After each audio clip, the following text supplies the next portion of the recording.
Welcome to EPG Pathshala. I'm Amiteshwar Jha, Director Research, Indian Institute of Research and Numismatic Studies, Anjaneri, Nasik. The subject is Indian culture, the paper is Indian numismatics, and the module is post-Mauryan, Republican or tribal coins of India, an overview. In the post-Mauryan period, there was a decline of the central political authority. The empire disintegrated, and from 2nd century BC onwards, many states, some of which were in existence since earlier times, they re-emerge on the political scene. Their nature varies. Some of them are monarchical states, some of them were states which we call republican or tribal, because those states are known by the people inhabiting those areas. So they are known by the name of the people, and that is why they are sometimes called tribal coins, tribal states. And then there is another category where there were coins produced in the name of the cities, so those are called city states. Presently, we are going to talk about the so-called republican and tribal coins issued in this period. It is remarkable that in the post-Mauryan period, from about 2nd century BC till 3rd century CE, coins were issued by these republican states, sometimes also referred to as tribal states, where the name of the group of the people or jana or the tribe is mentioned. It is important that the students of ancient Indian numismatics and history know about them. Well, there have been in the past researches done on these coins, and in fact some books have also been done on these coins, especially by Dr. Bela Lahiri, Dr. K.K. Dasgupta and Dr. Devendra Handa. But there is still a lot of scope for doing fresh research on these coins, because most of these were issued in the baser metals, and even collectors have in the past not paid much attention to them. And so there is a minefield to be discovered. New rulers, new dynasties may be discovered if somebody takes up this seriously. In the post-Mauryan period, particularly in the period starting 2nd century BC, there was a fragmentation of the political authority in North India, and many states, some big and some smaller, some like chiefdoms, some of which had existed from an earlier time but had been annexed to the Magdan Mauryan Empire, re-emerged on the political scene. Some of these were monarchical states and some were what has been referred to as city states. Apart from these, there are some states that are also sometimes called republican states or tribal states, who also come up on the political scene. All these states issued their coins, and for the first time the indigenous coins were inscribed in this period, which means that these, apart from the symbols and motifs which used to appear on the coins, an inscription either written in Brahmi, Kharoshti scripts began to be added. In fact, the existence of most of these states in this period is revealed by their coins only. Amongst all the coins issued in the post-Mauryan period, the so-called republican or tribal coins were perhaps the latest, and it is these coins that we are presently going to talk about. The first thing is that location. The most of the republican and tribal states were located in the hilly regions of Punjab, Himachal, Haryana, western Uttar Pradesh and the present state of Uttarakhand, and parts of Rajasthan. Although most of the coins struck in the post-Mauryan period in the North India are in base metals or cheaper metals like copper, bronze, etc., it is only these tribal or republican states which also issued some silver coins. But at the same time, it has to be remembered that only 5 or 6 tribal or republican states are known to have issued silver coins. And even there, it was perhaps only 2, namely Kunindas and Vemakis, which issued them in substantial number. The silver coins issued by others were more of ceremonial or commemorative nature and are known only by a few extant specimens. On the republican and tribal coins can be distinguished into 3 broad groups on the basis of their inscriptions. The first comprise those coins which are in the name of people, tribe or republic with the word Janapada, sometimes coupled with the name of the area and sometimes only with the name of the sometimes just the name of the area. The examples are the Agratya or Agra, Rajanya, Trigarth, Sibi, Yaudhe. Yaudhe also has some coins which as per their inscriptions would go in another group also, that we'll talk a little later. Then the second group is coins in the name of the people or tribe with the name of the chief associated with it, like the Odumbaras, the Vemakis, the Kunindas, the Kulutas. Their coins have the name of the tribe as well as the name of a chief also. And the third category is those coins where the name of the republic or tribe is mentioned as a Gana.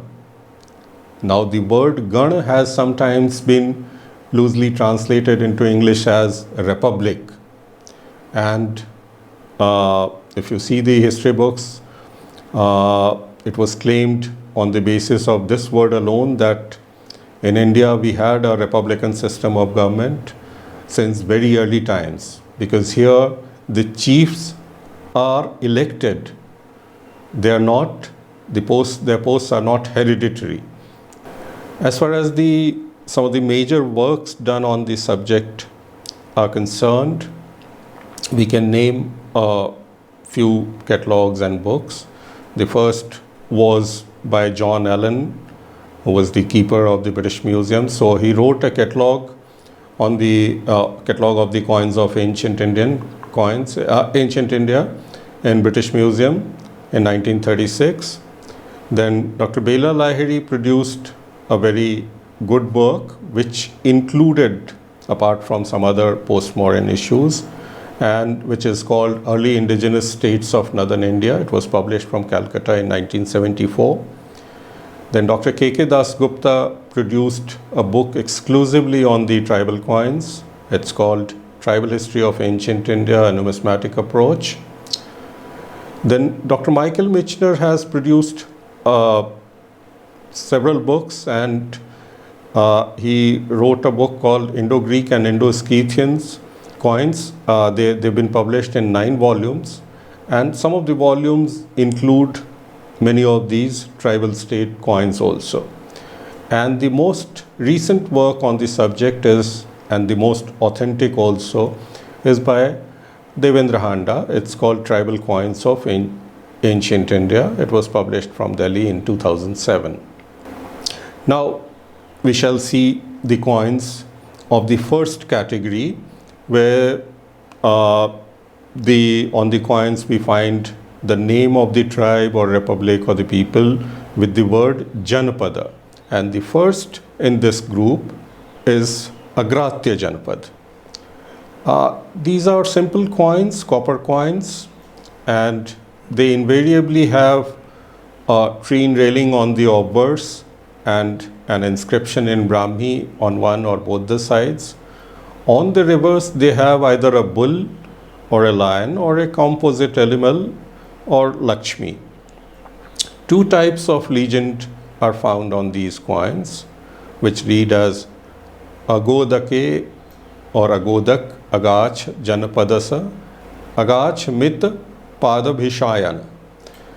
Agodake actually refers to Agrodak, which is the ancient name of Agroha in the Hisar district of Haryana.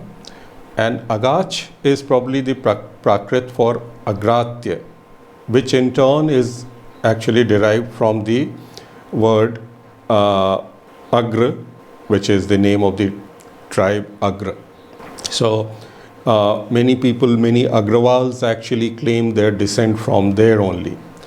Now coins of Agratya Janpad show some typological similarity with some uninscribed and inscribed coins that come from Behat near Saharanpur.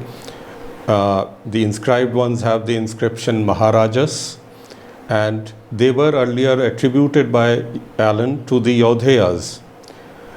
The tree railing motif and the die incuses seen are quite similar to the Agratya coins. So this may indicate that they are roughly of the same time. And as regards the date, on the basis of paleography, they are generally assigned to about close of the 2nd and beginning of the 1st century BC. Then the second tribe or republic which issued coins in copper and which have the word Janpad along with the name of the tribe of the people is Rajanya Janpad. The coins issued by them are round in shape, they're produced by die striking technique, and they are known only in copper.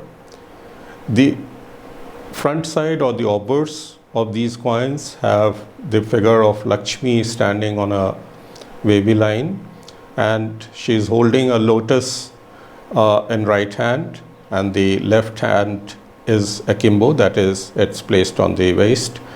And there is a Brahmi legend which reads, Brahmi or sometimes Kharoshti is also there, which reads Rajanya Janapadasa. The reverse has a bull standing to left, and it is placed within a rayed circle. Now these coins show typological similarity with the coins of the monarchical state of Mathura, because there also on many coins we find Lakshmi standing in a similar posture on the obverse. And the typological similarity has led some scholars to suggest that this tribe lived on the borders of Mathura and Yaudhe. As on the basis of paleography, these coins can be dated to the early centuries of the Christian era, that is 1st, 2nd century AD. The third state or third republican state in this category is the Trigarth Janpad. Alexander Cunningham had located the Trigarth Desh in the country lying between the Ravi and the Satluj rivers, and even the ancient literature suggests the identification of Trigarth with the city of Jalandhar in Punjab. And although the coins of this Janpad are very rare, and it was probably collected in Punjab, these coins have 4 symbols in a row in the center, and Brahmi legend Trakataja at the top and Naupadasa at the bottom. So the whole inscription reads Trakata Janapadasa, and the reverse shows a 4-storied structure and sometimes traces of Kharoshti inscription. The structural building or 4-storied structure on the reverse, though exactly not similar, has a parallel in the similar storied temple seen on the Audumbar copper coins, which we shall see a little later. Another tribe in this category is the Sibi. The Sibis were originally inhabitants of the Punjab region during Alexander's time, and later on migrated to eastern Rajasthan. Sibi coins have been found mostly in and around Chittor in Rajasthan, and there is a place called Nagri near Chittor which is identified with Madhyamika, from where the Sibis struck their coins. The copper coins issued by this tribe have swastik with taurine symbol at the end of each arm, and a tree coming out of a circle on the obverse, and a Nandipad symbol above a six-arched hill with a wavy line below on the reverse. The Brahmi inscription on the obverse is actually read from outside, that is anti-clockwise, as Majhamikaya Janapadasa. And these were probably issued somewhere between 1st century BC to 1st century CE. Now we come to another tribe which issued many types of coins, but some coins which are actually similar to the type of coins that we've been talking about. And this tribe is called the Yaudheya. The Yaudheya, as is apparent from their name, were noted for their martial qualities. They are mentioned along with others amongst the Ayodhajivi Sanghas in Panini and the commentaries. Alexander's historians mention a great republican territory on the Beas, which it said exceedingly fertile, and the inhabitants were good agriculturists, brave in war, and living under an excellent system of internal government. K.P. Jaiswal had identified this state with the Yaudheya Republic. However, the problem is that the coins of this republic are not that early. They are at the most datable from 2nd century BC and the succeeding period. The coins have been found over a wide area between Satluj and Yamuna. On the basis of such wide distribution of fine spots of the Yaudheya coins, it has been assumed that the Yaudheyas were one of the biggest republics in ancient India. But it is important to realize that it is the last and post-Kushan issues of the Yaudheyas which are actually the most extensive and are found over a much wider area. The other types of these tribe are somewhat localized. The first type issued by the Yaudheyas has the word Janapad attached to it, and this type is probably the earliest amongst all the Yaudheya coins and bear the name of the area along with the name of the tribe. These coins are, however, a little different from the coins of other tribes which we have discussed earlier, as they do not bear the word Janapad. These coins show bull before a railed sacrificial pillar or yupa with Brahmi legend Yaudhe Naam, which is written clockwise, and Bahudhanyake, which is written at the bottom and to be read anti-clockwise on the obverse, and elephant with some ancillary symbols on the reverse. The word Bahudhanyak on these coins has been identified with Rohtak, and these coins are found at Rohtak, Naurangabad, Jagdhari, Behat, and other surrounding areas. The second important type issued by the Yaudheyas include a silver coin type. The silver coins have six-headed Kartikeya standing, holding spear in his right hand and resting the left on his hip. And there is a Brahmi inscription which reads Bhagavat Swamino Brahmanya Yaudheya on the front side, and six-headed goddess or Shashti standing facing on lotus with six-arched hill surmounted by Chhatra and Nandipada on left and elaborate tree in railing on the right of the Lakshmi, and a river below on the reverse. The hill and tree motifs on the reverse of this coin is quite similar to those seen on the Kuninda coins. Metrologically, or in terms of weight, the silver coins seem to belong to the same group as the Audumbara, Vimaki and Kuninda silver coins, And all of these are actually influenced. It appears that they were influenced by the Indo-Greek and Indo-Scythian gram coins. So they weigh about 2.2 or 2.1 gram. And like the Indo-Greek or Indo-Scythians, all of these are biscriptal. The only difference is that these tribal or republican silver coins, they do not bear inscription in Greek. Instead, they have inscription in Kharoshthi and Brahmi. Now, similar to the silver coins, the Yodhayas issued copper coins in very large numbers. Generally, these coins have fragmentary Brahmi legends and display rough workmanship, and sometimes you can see just a part of the inscription or part of the entire motif or devices on the coins. The full Brahmi inscription on these coins reads Bhagavat Swamino Brahmanya Devasya Kumaras or Kumarasya. Sometimes the inscriptions are Sanskritized, so you will find the Sya ending. Otherwise, it would read Sa Kumaras. These coins show many varieties. On some, the female deity is replaced by deer on the reverse, which may have been a Kuninda influence. On some, Kartikeya is one-headed, and sometimes he is replaced by a Shiva holding a trident.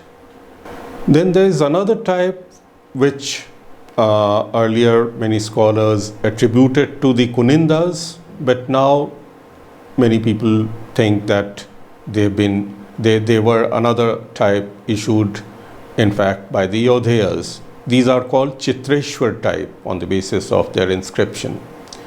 These coins show on the obverse a male figure, that is Shiva, identified with Shiva, standing facing and holding trident with battle axe in his right hand, and the Brahmi inscription around, which reads Bhagavato Chitreshwar Mahatmana. And on the reverse, it has deer facing a hill and many other ancillary symbols. And on the basis of the reverse of these coins, they were actually attributed to the Kunindas, because the Kuninda coins also have similar reverses. But Dr. Handa has now convincingly argued for attributing these to the Yodhayas. This type, as well as the heavy Kartikeya Shashti, Kartikeya deer type coins, come chiefly from Saharanpur, Dehradun, Garhwal region of Western UP and Uttarakhand. Besides, they are quite similar in terms of fabric, the execution, motifs, etc. One of the most extensive types of the Yodhayas is the so-called Kartikeya Devasena type. These again are in copper, and this type has been found from a wide area including the present-day Punjab, generally south of Satluj, Haryana, northern Rajasthan and southeastern Pakistan. And these coins were probably modeled on the Kushana copper coins. They show Kartikeya standing holding a lance, a peacock to left at his left foot, and the Brahmi inscription reading Yodhe Ganesh Jaya around. On the reverse is a female deity who is generally identified as Devasena, and these coins were probably issued in the 2nd, 3rd century or even 4th century and after the Kushanas. Now we come to the second group, that is coins in the name of the people or tribe or republic with the name of the chief. And the first in this category is the Audumbar tribe. These coins, the coins of this tribe come from Pathankot and Jwalamukhi and Iripal in Kangra district of Himachal.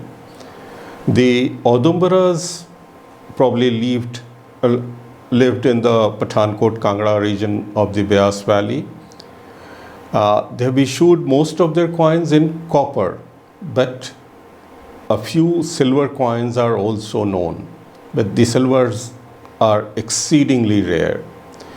And all these coins are biscriptal, having inscriptions both in Brahmi as well as Kharoshti.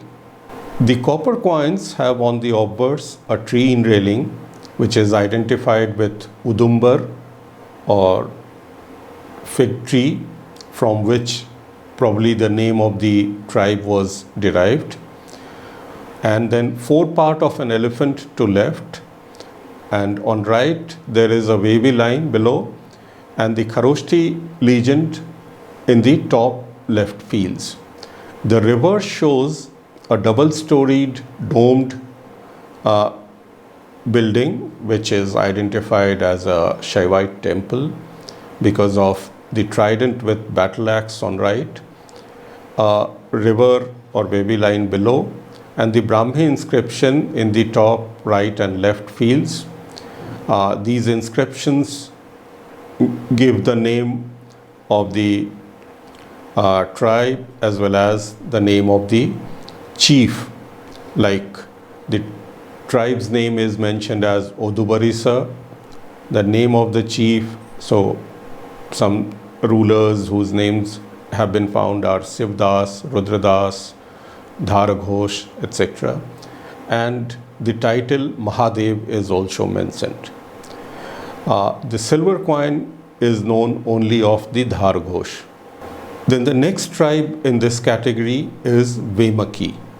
Coins of Vemaki come from Punjab, and they issued coins in silver, and their silver coins are relatively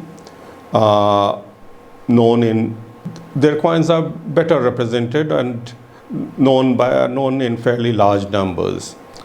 Like the silver coins of other tribes, these too have inscriptions in Brahmi and Kharoshti, and it reads something like Ragyo Vemakisa Rudravamasa and then Vijayaka, which is a title, or which is actually as an influence of the Indo-Greek and Indo-Scythian coinage. And the Kharoshti inscription also read the same. The copper coins have been thought to be rare, but they are actually known to exist in very large numbers in some private collections. And although many of them have not been published. The third tribe in this category are the Kunindas. And in this period, Kunind is the only tribe which issued silver coins in very large numbers. So apart from Kunindas, Vemaki silver coins are known in fairly good numbers, but the Kuninda silver coins are fairly large, and they too are probably based on the Indo-Greek or Indo-Scythian drams. And these coins have on the obverse a deer standing right facing Lakshmi, who is holding a flower in her raised right hand. And then there are a variety of symbols like Shrivats, Chhatra, etc. And there is a Brahmi inscription around which reads Ragya Kunidasa or Kunidasya, Amogh Bhutisa or Amogh Bhutisya, Maharajas or Maharajasya. The reverse again shows a multiplicity of symbols. So in the center you have a six-arched hill surmounted by a Chhatra, and then above that there is a Nandipad symbol. On the left side of it there is a swastik with triangle-headed standard below, and on the right there is a tree enrailing. Below all these symbols there is a river, and there is a Kharoshti inscription around which again reads the same.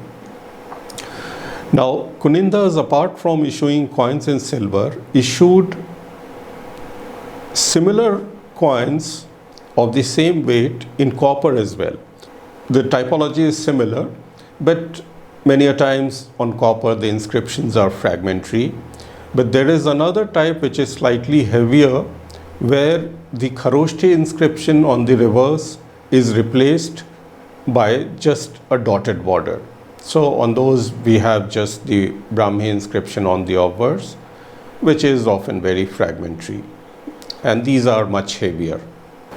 The Amoghbhuti type coins have been found from an extensive area comprising the hilly regions between Kulu Mandi in Himachal Pradesh and Almora Kashipur in Uttar Pradesh, and the adjoining plains of Punjab, Haryana and western Uttar Pradesh. The Kunindis were the only tribe which I mentioned earlier, which issued silver coins in very large numbers. Then apart from Kunindas, there were some other like Kulutas, which also issued coins which have the name of the tribe associated with the name of the chief. And then we come to the third category, where coins show the name of the tribe as a Gana. The word Gana is mentioned. And the most notable in this category are the Vrishni tribe. Vrishnis have issued silver coins, which are again exceedingly rare, and it has on the obverse a sort of Nandipada symbol or Nandipada standard in railing, with a composite animal, half lion and half elephant in front, and there is a circular Brahmi inscription which reads Vrishni Rajanya Ganasya Tratarasya.